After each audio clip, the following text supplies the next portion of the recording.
How you doing there? Welcome back to Babylon Talmud. Today we're studying Daf Lamed Gimel, Daf 33 of Masechta Sanhedrin. Friends, I think I might be losing my voice, so my apologies. It's a fast day. It's Asar B'Tevis, so I haven't eaten anything since the fast started. So I can't drink tea or anything like that. But yeah, it seems like I'm losing my voice. So I don't know, maybe I'll do a combination of very low voice, maybe a little bit of whispering, but we'll see. You might have to turn up the volume in the recording a little bit. To make things more interesting, given the circumstances, I also have more to do from yesterday. We have to wrap up yesterday's stuff as well, because I ran out of time. It's been hard to squeeze in Babylon Talmud with the flying and all the meetings and things like this, but alright, we'll make it work. I have a feeling this might be another longish daf, but here we go. We're going to start on Daf Lamed Beis. Amud Beis. I might be coughing, sneezing, things like that. Here we go. We're going to start on Daf. I might have to blow my nose a bit. It's going to be a good daf, a nice, gewaldige daf. Alright, we're going to start on Daf Lamed Beis, Amud Beis. 3 lines into the wide lines. Dine Mominis Poschen Chule. That we said that by Dine Mominis we can start whether Lizchus, whether L'chova, whether for innocence, whether for guiltiness. For Dine Nefashis, however, we only start Lizchus. So by Dine Mominis, when we start Lizchus, in the favor of the defendant, what do we say? Omer Yehuda says of Yehuda, Hochi Aminadu. This is what we say to them, to the witnesses. Is it really like you say? Omer Ula. Ula says to Yehuda, wait a second, that's not nice.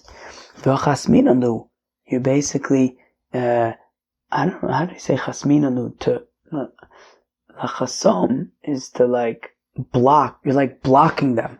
They came, they gave their testimony, and now immediately you're challenging them. You're saying, how do you know that you witnesses are right? But why not challenge them? Milotani, after all, don't we learn in a brisa? Reb Shimon ben Elazar says, Reb Shimon ben Elazar, Masines or Eidim Mimokim L'mokim, that we davka move around the witnesses from this place to the next place, Kadesh Titorv Daiton, so that they'll get all so that they'll, get all flustered and be choser on their edus. Me dummy, but are those two things the same? Hosam mimela komitru hacha kodachinu biyadayim. But those two scenarios are different. It's one thing to move them around between hither and yon, to and fro, in order to fluster them. And then, by flustering them, what ends up happening, it's like a groma. What ends up happening is that then they'll be choser. But here we're directly, frontally challenging them. That's a different story. It's too direct. Elomer Ula, rather says Ula, Hochi Aminon, this is what we say. Yesh l'cha edim la'azimom, azoi. We suggest to the defendant, we say, hey, maybe you have witnesses who can zim the witnesses, right, Kelu? We're talking about a capital case. Let's say the defendant was Mechal Shabbos, and there are witnesses who are saying that he was Mechal Shabbos. We then say to the defendant, maybe you have witnesses who could zim the accusers and make them zoomers. Omalei Rabba, but says Rabba to Ula, I think it's Tula, right? Yeah. But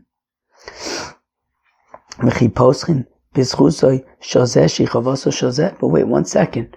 Meaning to suggest to the defendant that he bring witnesses to to zim the existing witnesses, to be mezim the existing witnesses. So sure, maybe it ends up being beneficial to the defendant to do that, but it comes at the expense of the witnesses, right? Kilu.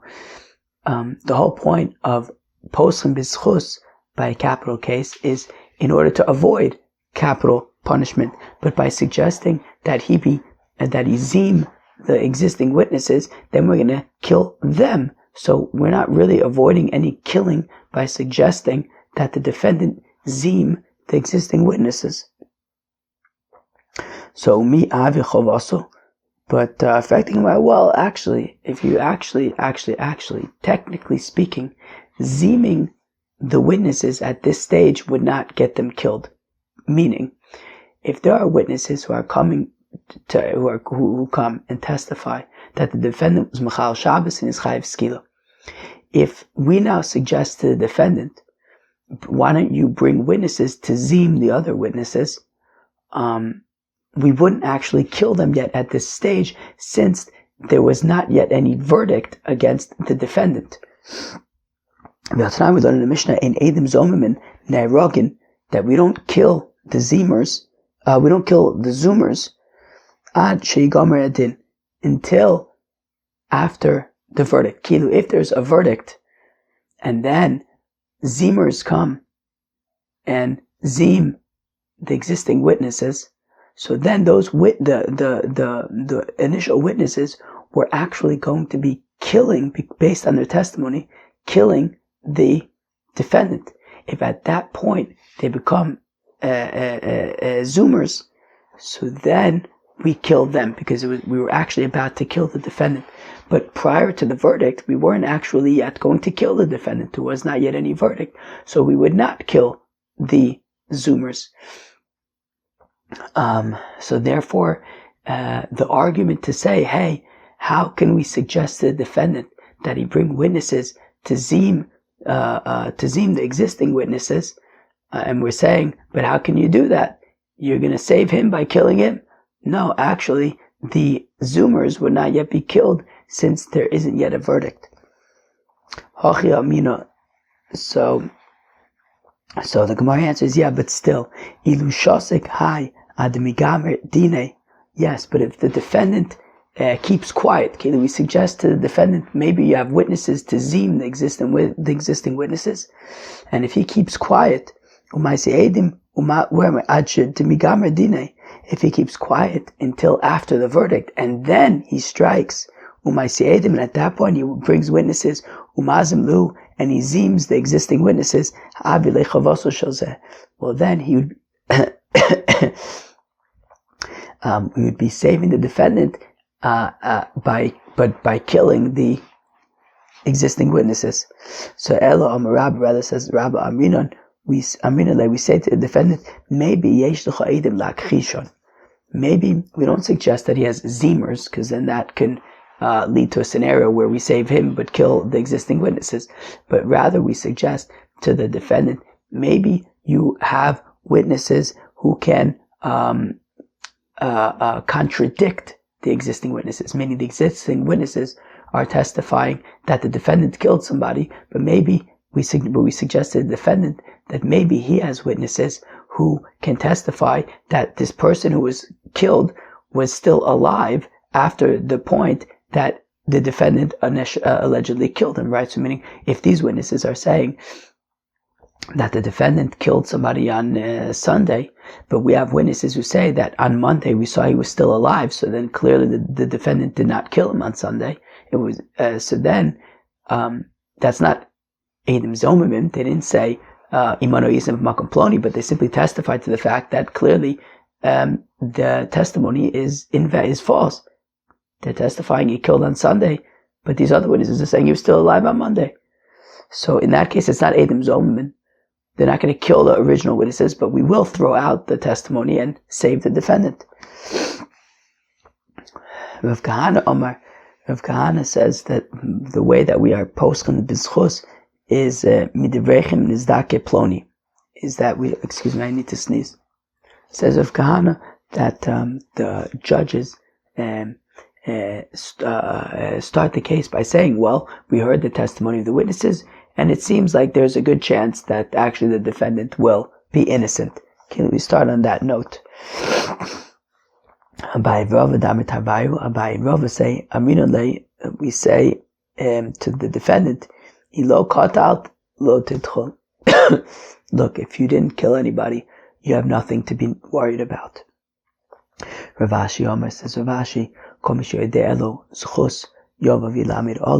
that we start the deliberations by saying that if anybody knows a way to to prove the innocence of this defendant, please come ahead, Kimaran, and let us know. We have a Braise supporting Abaye and Rove. Rabbi Omer says, Rabbi, Im lo shochav ish oisoch, v'im lo sotis v'gemer. The Pasuk says that if we say to a woman who's suspected of having an extramarital affair, that if you didn't do it, well then don't you have nothing to worry about.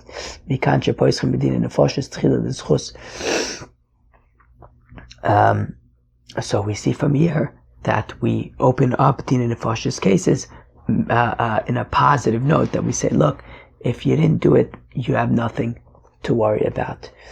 Okay, now finally getting on to today's topic.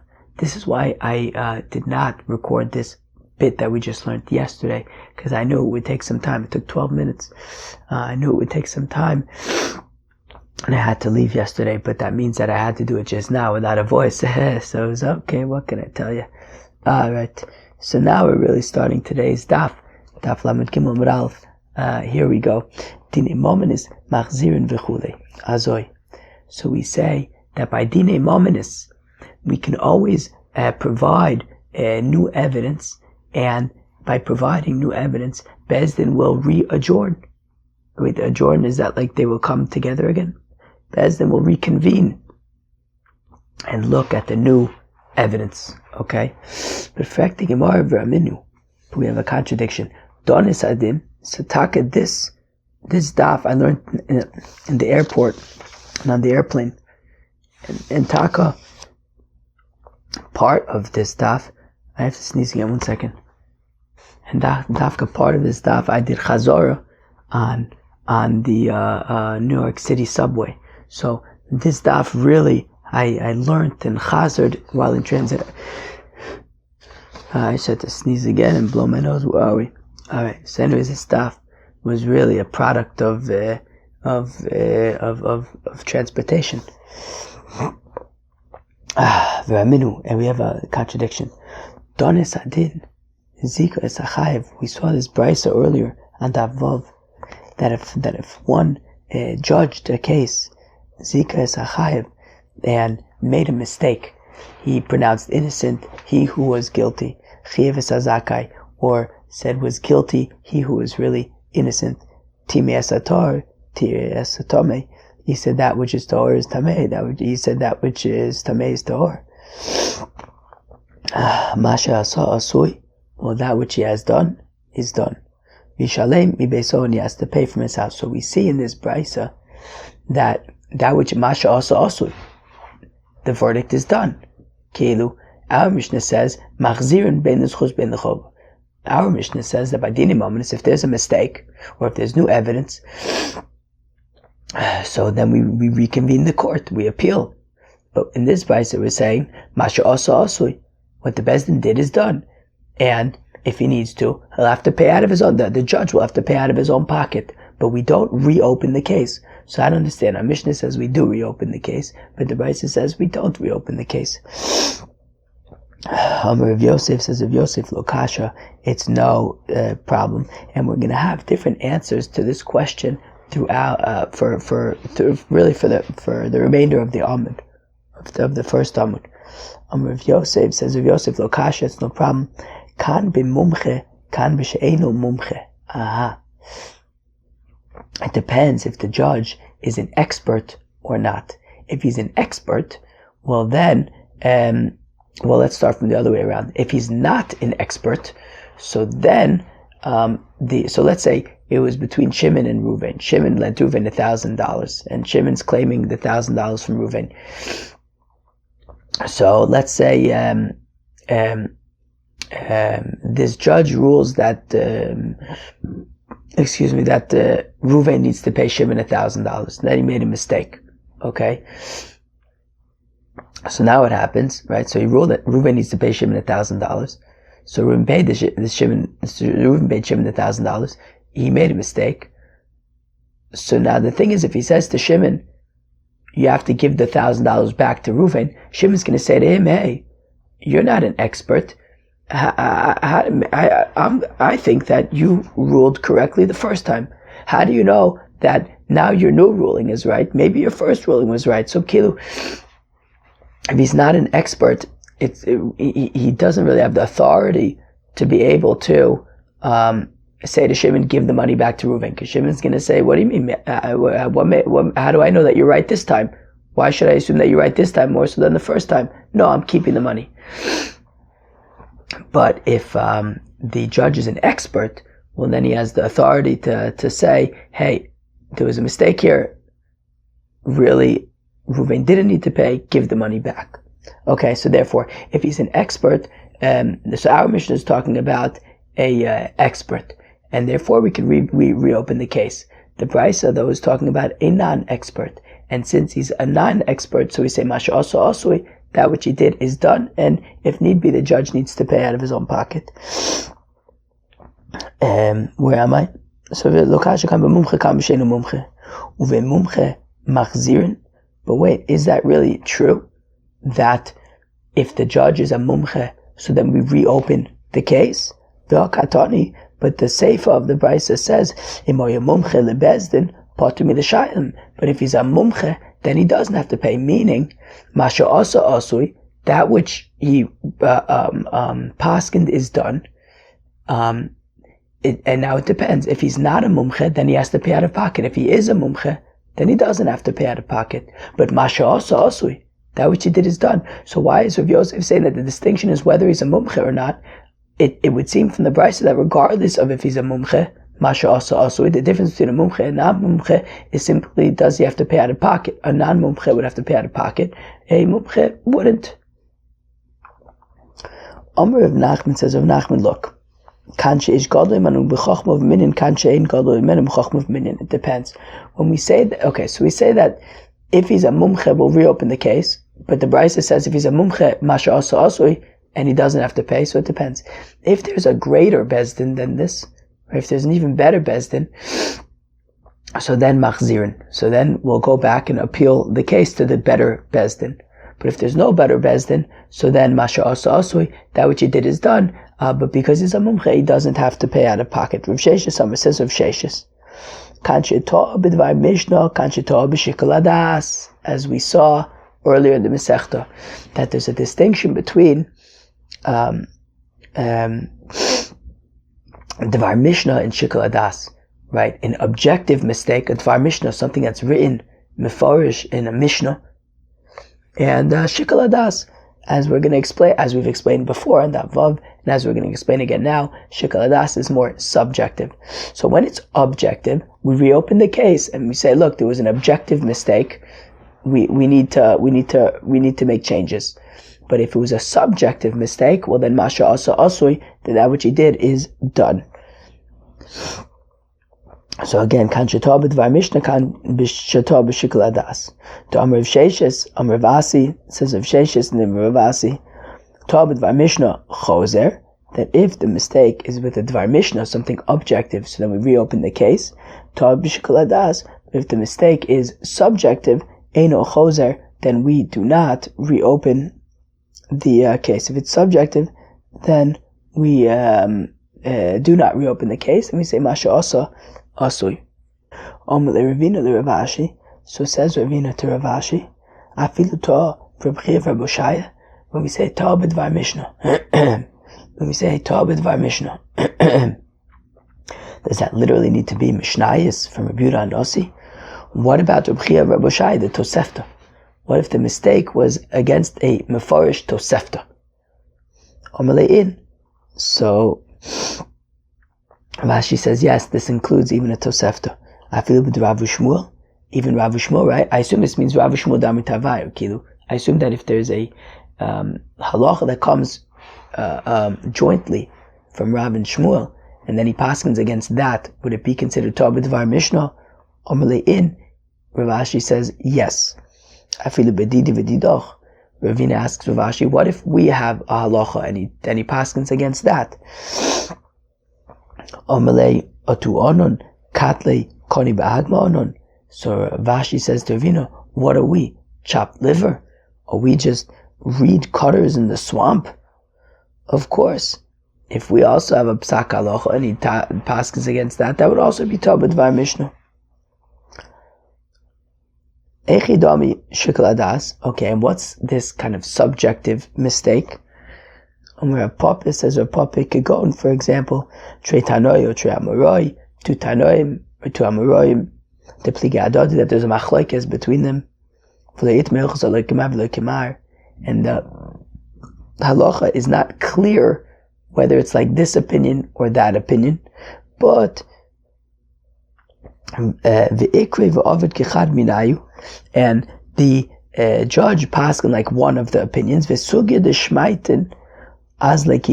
the thing is, the generally accepted opinion is like the other one. So there's no clear resolution to the machlokes. The judge paskin one way, but the fact of the matter is the generally accepted position is to paskin the other way. So now the judge is in a quandary. On the one hand, he didn't paskin correctly. He should have paskin like the way that it's generally paskin, but at the same time, he can't take money away from anybody because if he tries to take the money away from Shimon, Shimon's going to say, wait, but you technically weren't wrong. You did paskin like one of the opinions. You weren't wrong in your psak. You just whatever, you took a more unique position, but it's not objectively wrong. So therefore, he has to pay out of pocket. That's why Masha also that which is done because he can't revert it. Hanu shikol adas, that's shikol adas. So if Amnuna the Rav Sheshes, so if Sheshes had said, Torah B'Dvar Mishnah Choser, that if you make a mistake, an objective mistake, so then you can reopen the case. Right, we don't say Masha also. We don't say that the psak is done, is established. No, we revisit it. So right, Torah B'Dvar Mishnah Choser. So Eis Rav Amnuna Rav Ashi, but Rav Amnuna asked Rav Ashi, Ma'aseh b'pori, there was a story of a cow. Shenitla ha'em shela, that its womb was removed. Ve'achila Reb Tarfon the klovim, and Reb Tarfon fed the cow to the dogs. The dogs had a big suda. Why? Because Reb Tarfon figured it was a treifa. It's missing its womb. It's a treifa. And the maise came before the chachomim in Yavne. V'tirua, but they said that take, a cow without its womb, is kosher. It's not a treifa. Sha'omer Tudis HaRoife, that Dr. Tudis says, in para v'achziru yotzis melech shemitzrayim elim ken chotchen ha'im shelo, that any cow or any hog that comes out of Alexandria, Egypt, they would always remove the womb. I assume it's because the cows and the hogs in Alexandria were so mehuder, were so meshubich, were so gewaltig, that they wanted to make sure that other people couldn't reproduce them. So they would remove the womb. And yet they were obviously still viable, right? People wouldn't buy them if they were treifas and they were going to die soon. So clearly it's no problem to remove the womb from the animal. So they won't give birth. So, and we have a Mishnah in Chulin that says, Nitla Eim Shalak Sheira, right? That if an animal is missing its womb, it's still kosher. Omer Reb Tarfon, now Reb Tarfon, who had said feed the cow to the dogs. Reb Tarfon says, Reb Tarfon, he says, don't, dag nabbit, there goes my donkey. Reb Tarfon says, this is no good. He said, Reb Tarfon says, I paskined that the cow is a treifa and that you can feed it to the dogs. Now I'm going to be responsible to sell my donkey in order to pay back for this cow. This was, I think, one of my rebbeim in Reshit Yerushalayim, Rafal Willig. I think this is like one of his favorite lines in the Gemara. Holcha chamorcha tarfin. There goes your donkey, Reb Tarfon. It's like, and Reb Homer Simpson, he says, don't, holcha chamorcha tarfin, don't, there goes my donkey. Amar Reb Akiva, however, reassures Reb Tarfon, and he says, Poterata, no, you don't need to sell your donkey in order to pay back anybody. Shekol ha-mumche l'rabim poter milashalom, because you're a mumche, you're an expert, and an expert is poter from having to pay. Where am I? Okay. Now, here's the question. If what we said is correct, that Talmud v'Mishnah Choser, that if you make a mistake when it comes to a Dvar Mishnah, so then that means that if you make a mistake by a Dvar Mishnah Choser, it reverts because it was never a real psak. The psak wasn't actually valid. Well, if that's the case, then why is Reb Akiva assuaging Reb Tarfon that don't worry, you're a mumche? He should assuage him by saying, don't worry, you made a mistake with Dvar Mishnah, and the psak is not a real psak, it's not valid, so it's not considered like you actually paskined. Right, Talmud Dvar Mishnah Choser. V'isa, and if it's true that Talmud Dvar Mishnah Choser, lei malei, Reb Akiva should have said to Reb Tarfon, Talmud Dvar Mishnah ato, don't worry, Reb Tarfon, you made a mistake by Dvar Mishnah. There's a Mishnah in Chulin that says that if the animal is missing its womb, it is kosher. You made a mistake with regarding that Mishnah. And Talmud Dvar Mishnah Choser, you have nothing to worry about. But Talmud Dvar Mishnah Choser. So why is Reb Akiva saying, don't worry, you're a mumche? He should say, don't worry, you're a Talmud Dvar Mishnah. From the fact that Reb Akiva didn't say that, it must mean that this concept of Torah b'Dvar Mishnah Choser is not relevant, is not true. Otherwise, Reb Akiva would have said that to Reb Tarfon. And for the Gemara, Chad ve'oid ka'amar. Now, Reb Akiva said to Reb Tarfon two things. Chada v'Torah b'Dvar Mishnah ato v'Torah b'Dvar Mishnah Choser. Number one, Reb Tarfon, you made a mistake with regard to a Mishnah, and Torah b'Dvar Mishnah is Choser. And don't worry about it, we'll just revert it. Now you might be thinking, how can you revert it? They already fed the animal to the cows. No, fed the cow to the dogs. But we'll get there in a minute. But anyways, so Reb Akiva is saying two things. First of all, Reb Tarfon, you were Torah b'Dvar Mishnah and Torah b'Dvar Mishnah Choser. Ve'od, and more so, inami b'shikol adas, even if it would have been shikol adas, ta'isa, even if it wasn't a Dvar Mishnah, even if it was shikol adas, mumche l'rabim ato, v'chol mumche l'rabim poter milashalom. But nonetheless, you're a mumche l'rabim, and a mumche does not need to pay. When we say masha also v'ishalem mibeso, that's by a non-mumche. You're a mumche, you don't need to pay. So first of all, it's a Dvar Mishnah, and Torah b'Dvar Mishnah is Choser. And secondly, even if it was shikol adas, you're a mumche and you don't have to pay. Omer Rav Nachman bar Yitzchak l'Rove. Rav Nachman bar Yitzchak l'Rove. My kamosim Rav Hamnuna Rav Sheshes. I don't understand what Rav Hamnuna is asking Rav Sheshes. Mi para from the cow. Para areachila l'klovim. V'leisa the other. I don't understand. The Gemara is asking a kasha about the no against Rav Sheshes. The Rav Sheshes says Torah b'Dvar Mishnah Choser. And we're saying, wait, but then why don't we say Torah b'Dvar Mishnah Choser by this cow? What do you mean? Obviously, we're not going to say Torah b'Dvar Mishnah Choser by this cow because the cow was already fed to the dogs. How could you give it back? Torah b'Dvar Mishnah Choser means if you make an objective mistake, so then we give the money back. But here you can't give it back. It's already been fed to the dogs. So obviously we're not going to say Torah B'Dvar Mishnah Choser, so it's not a question. So this is what Rabbi Akiva was saying to, or maybe,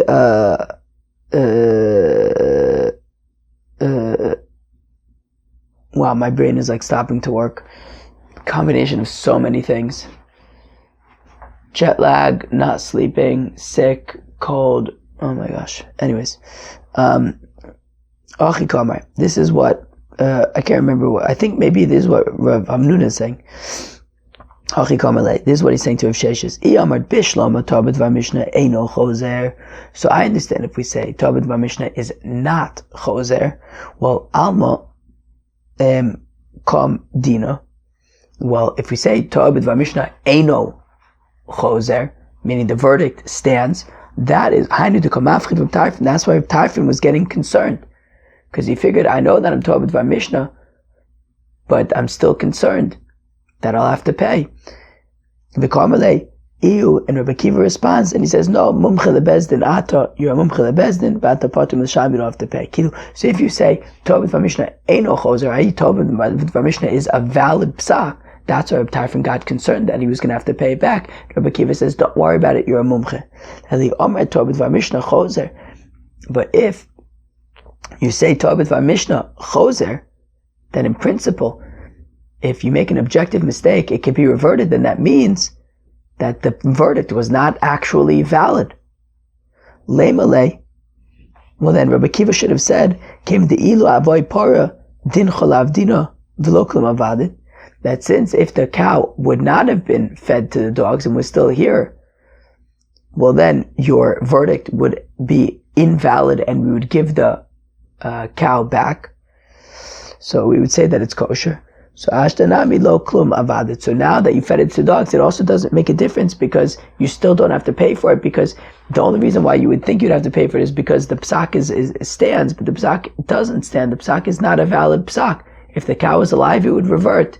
The cow is not alive. Okay, so you can't give it back, but you know, the psak wasn't actually considered a valid psak that you'd be chayiv for, because you're Torah B'Dvar Mishnah. Okay. Rav Chizde Omar. Rav Chizda answers the discrepancy by saying, Kan shenotov v'nosam b'yad, kan shelo notov v'nosam b'yad. So again, getting back to the question of, our Mishnah says that machzir ben u'schus ben l'chova. Our Mishnah says that by dinei mominus, we reopen the case. Yet we have that brisa that says, Masha asa asui. That which you did is done. We don't reopen the case. So Rav Chizda suggests, Kan shenotov v'nosam b'yad, it depends. The judge says, Reuven, you owe Shimon $1,000. And then he walks up to Reuven, he says, Reuven, give me $1,000. He takes the $1,000 and he gives it to Shimon. Right? If Imamish did that himself, well then he's going to be chayiv, right? Masha also if yishalim mi beso. Kan shelo nato v'nosam biyad. But our Mishnah is talking about when the judge did not take the money from Reuven and give it to Shimon. He just said, Reuven, you owe Shimon the money. Reuven, you're responsible to pay Shimon the money. And then we can, in that case, we can go back and say, hey, Shimon, give the money back to Reuven. Bishlama chiev es azakai. But now this, the Gemara says, okay, I can understand what Rav Chizda is talking about in the case that I just mentioned, Chiyeh v'sazakai, that really Reuven was innocent. Really Reuven didn't need to pay Shimon $1,000, but he paskin that Reuven does need to pay $1,000 to Shimon. And now there's a distinction between, did the judge take the money himself from Reuven and give it to Shimon, or did he simply instruct Reuven to give it to Shimon? So I understand what it means that the judge could have potentially taken the money from Reuven and given it to Shimon. But what is nasa v'notam b'yad? Was it noto v'nosam b'yad? What does that look like when the psak is that Reuven is innocent? Reuven does not need to pay Shimon. So in that case, nothing happens. So what does noto v'nosam b'yad mean? What is the judge taking and giving? Nothing happened. Right? Meaning he says, Reuven, you don't need to pay. Everybody go home. So what's Natov v'nosam biyad? To Omer le potter ato. Well, the judge says to Reuven, you are potter. V'alo Natov v'nosam biyad. What do you mean? Okay, he says you're potter, but he's not taking anything and giving anything. When the Omer potter ato. Well, when the judge says directly to Reuven, you are potter. That is like the equivalent of taking money and giving money, is by directly saying you are potter. But in our Mishnah, when it says Dine Mominis Machzirin Bein L'Schus Bein L'Chova, that by Dine Mominis it can revert whether it's the Schus, whether it's the Chova. Well then, Bishlama L'Schus. So I understand when it's L'Schus Mishkachas Lo to Amale Meikar Chayev Ata V'lo Natov v'nosam biyad. So meaning so I understand the scenario where he says to Reuven, you owe Shimon $1,000, but he didn't actually take the money from Reuven and give it to Shimon. He instructed Reuven to pay Shimon, and then he makes a mistake. So then we say, right, Machzirin, and Shimon gives the money back to Reuven because the judge was not Notov v'nosam biyad. But El L'Chova Echi Mishkachas Lo. But when he says to Reuven that you are innocent, that you don't need to pay the $1,000, and now he changed it to say that he's guilty, well then, we said that when he says to Reuven, you are potter, that's considered Notov v'nosam biyad. So what's the scenario by when he initially said potter, but then he turns it to Chayev? What's the scenario where it would not be Notov v'nosam biyad? Because simply saying, Reuven, your potter is already Notov v'nosam biyad. So what's the scenario that it would revert? To Amale potter ato. Well, the judge says you are potter to Reuven. But I thought we said that when you say potter, it's like you're Notov v'nosam biyad. So again, what is the scenario in our Mishnah where there was no Notov v'nosam biyad when it comes to where he was initially says that Reuven is potter, but then says that he's chayiv? Chada katani. So the Gemara says, well, the Mishnah is just teaching one thing. It's not teaching two things. Kilu, when we say by dine mominis machzirin bein l'schus bein l'chova, it's not true. It's only machzirin l'schus. Dine mominis, when it comes to dine mominis machzirin l'schus shehi chova. That by dine mominis, when initially the judge paskin that Reuven needs to pay $1,000 to Shimon, but then he's machzirin l'schus. So then he says, no, Shimon, you have to give the money back to Reuven, shehi chova, and that's detrimental to Shimon, because Shimon now, he needs to give back the money. So it's beneficial to Reuven, but detrimental to Shimon. And it only applies, though, when he initially had said that Reuven needs to pay the $1,000 to Shimon. That's it. But if initially he said, potter after you're potter, well then, there's no going back on that. Because he's betzim Notov v'nosam biyad. And if anything, Masha Asasu Vishalim Mibesa.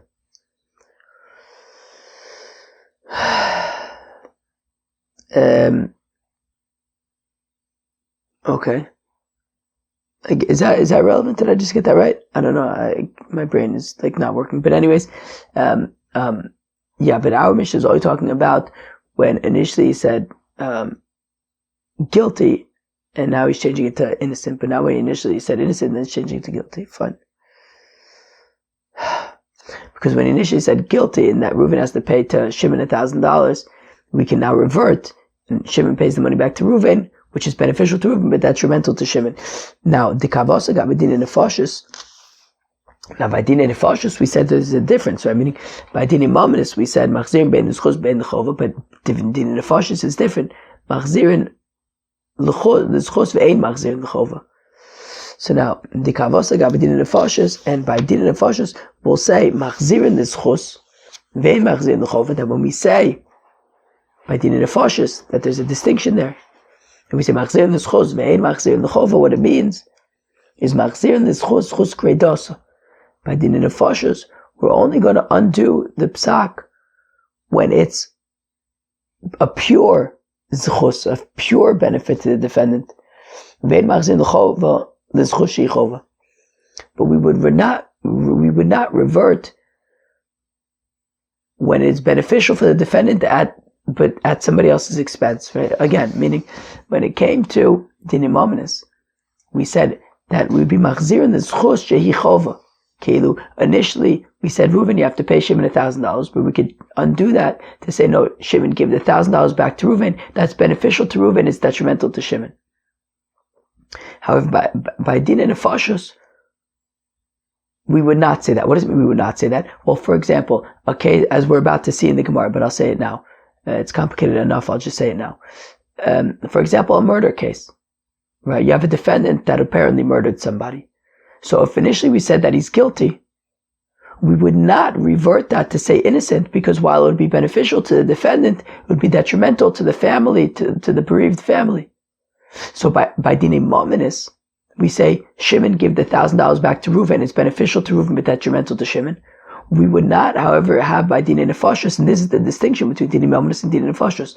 By din and nefashos, we would not, however, have a scenario where it's beneficial to the defendant, but detrimental to somebody else. Meaning, by a murder case, if we initially say that he's guilty, we would not revert it to say that he's innocent, which would be detrimental to the family of the deceased. However, a case of, let's say, Chilul Shabbos, if we initially say he's chayiv skila, but then we could revert that to say, no, he's actually innocent because it's not detrimental to anybody. Initially we're going to kill him, now we're not. That's purely beneficial to the defendant. So again, the kavos gab nefashos, that there's a distinction when it comes to din nefashos, machzir l'zchus v'machzir l'chova. When we say machzir l'zchus v'machzir l'chova, what we mean is machzir l'zchus chus greidosa, that only by a pure benefit would we revert. For example, Chilul Shabbos, initially we said he's chayiv skila. We reverted to say he's not chayiv skila. It's purely beneficial to him. V'machzir l'chova. When we say ein machzir l'chova, it means that we would not revert in a way that is beneficial to the defendant, but detrimental to somebody else. Chovas itaman, who would it be detrimental for? Halo, what?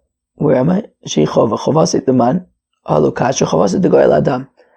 The family of the bereaved, right? If we say that the defendant is innocent, meaning initially we said he's guilty, but then we go back to say that he's innocent, well, that's detrimental to the family of the bereaved who don't want to see that he's innocent. But then, one second, because out of the concern of the feelings of the family of the bereaved, we're going to kill him. We're saying, meaning, how could it be that we're saying that in a capital case, apparently the defendant killed somebody, and we say that he's guilty, but now we actually want to go back and say that he's innocent. So we say, no, we can't say that he's innocent because it'll hurt the feelings of the family of the deceased. But if he's innocent, he's innocent. How could we kill him? More so my bain. Also in the Mishnah we said, by dine mominus, machzirin bain, lizchuz bain lechova. Bain, it says bain twice, which sounds like it's talking about two cases, not just one case, not only when it's talking about lizchuz sheichova. Kasha, so it's like a kasha on Rav Chisda's position. Right, right, Rav Chisda, this whole thing about only when it's not, right, there's things in not of biyad and not, but that's not going to work out. Ravina actually comes to support Rav Chisda, and he says, no, 1 second. Our whole shaila about notov v'nosim biyad, is that, how does that work when initially the psak was that Reuven was potter, and now we're saying that he's chayiv. But how could he have been no tov v'nosim b'yad by potter? We say that it's talking about where he said you are potter. That's the equivalent of being no tov v'nosim b'yad. But says if you don't know, that's not the equivalent of being no tov v'nosim b'yad. No tov v'nosim b'yad is kigon shahaya lo b'yadu mashkin v'not lo mimenu. No tov v'nosim b'yad means if Shimon had a collateral from Reuven, and then the judge passing that Reuven is innocent, he doesn't need to pay Shimon $1,000, and then he takes the collateral away from Shimon and gives it back to Reuven. That is notah v'nosim biyad in the case of innocence. Time is a tar, and when he was mitami that which is tar, how is he notah v'nosim biyad? To agi beisheretz, for example, that which was tahor, he said was tamei, and then he took a dead sheretz and touched it to the thing to prove that it's tamei, but it's true. The truth is that it was actually tahor. Tiras tamei. Alternatively, if that which was tamei, he said was tahor, she'ir b'van bein peirosav, and then you want to demonstrate that it's tahor, so he mixed it together with all the other fruits, and it turns out it was tamei. So in these cases, he caused damage, himself directly, so therefore he'd be chayiv. Alright, the rest of the daf shouldn't be too difficult. Hopefully we can do it relatively quickly, and then I can rest a bit. Tini nefashis v'chulei, okay. Taner Rabbanan, the Rabbi said, Minayin liyotzim bezdin chayiv. How do we know that if, by capital case, the defendant is guilty? But somebody says, wait, I can prove that he's innocent. Also, how do we know that we go back to court and hear out these arguments to prove that it is innocence? It says, don't kill an innocent person. And therefore, if he's innocent and people come and say that if we're about to kill him, but we have evidence that he's innocent, well, then we go back to court because we don't want to kill somebody who's innocent. And how do we know that if somebody the verdict was that the defendant is innocent, and somebody says, wait, I have evidence that he's guilty. And also, how do we know that we do not go back to Bezdin and rather this person is considered innocent? It says, do not kill a tzaddik, meaning somebody, once the verdict is that he's a tzaddik, that he's righteous, that he's innocent, al tarog, don't bring him back to court to prove that he's guilty to kill him. And Rav Shimon Bar Ashi says that the opposite is true by a mesis, somebody who convinces others to do avodah zarah. In that case, we do the exact opposite. If he's innocent, we can go back to prove that he's guilty, but if he's guilty, we won't go back to prove that he's innocent. As the Apostle says, Lo sachma v'lo sachas olav, don't have any mercy, don't cover up for him. No. Rav Kahana Masni, and Rav Kahana teaches me ki harog targenu, because it says by mesis you shall surely kill him. So if we have a way to kill him, we'll kill him. Once he's guilty, we don't make him innocent. But Reb Zera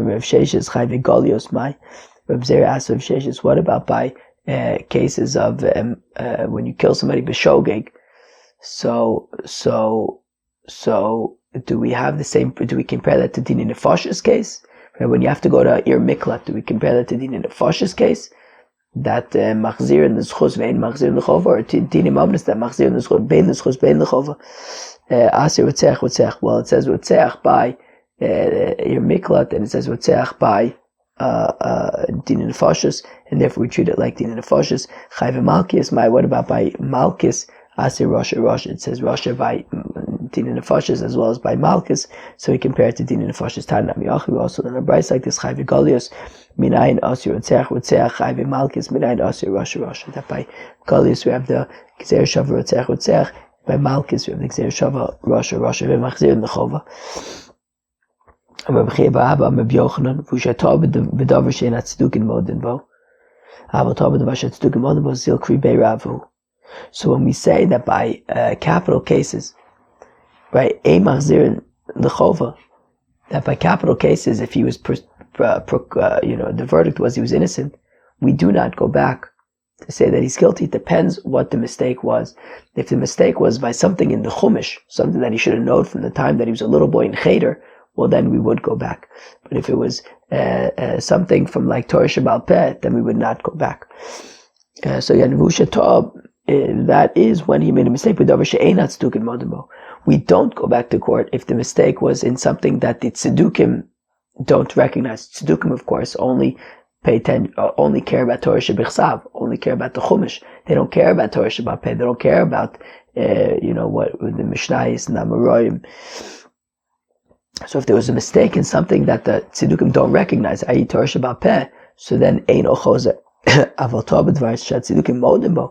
if the mistake was something that the tzedukim do recognize, i.e. Torah Shebichsav, well then Zilkri Beravu, he should have learned his chumash when he was a young boy in cheder, and we would go back to change the verdict.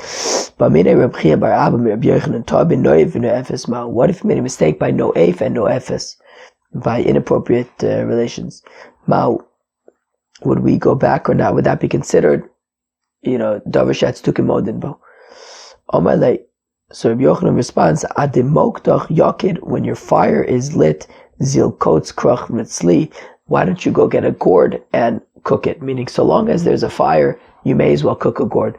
No, so long as we're learning the sugya of davar she'atztukim modin bo, well then, this is a great time to apply this to other cases, to think about new applications, i.e., yes, of course, noif and nuefes the description of davar she'atztukim modin bo would of course apply to noif and nuefes. Itmanami was also stated, Amr Rabbi Yochanan, to b'noif and nuefes chozer, that if he makes a mistake by a noif and a nuefes, well then he can be chozer. Well, 1 second. The Mishnah had said that by dinin mamons chozer ben chos ben the chova, by dinin nefashos chos ve'ein chos in the chova. So what would be the scenario of ein chozer in the chova by noif and nuefes? Because we say dinin nefashos, it implies it applies to all cases of dinin nefashos, including noif and nuefes, ein chozer in the chova. So then, what would be the case by noif and nuefes where ein chozer in the chova? For example, shelo kedarka, right? If it was an inappropriate relationship with anal, which is learned out mitor shebal peh from mishkevei, so in that case we would not be chozer the chova. Peace out.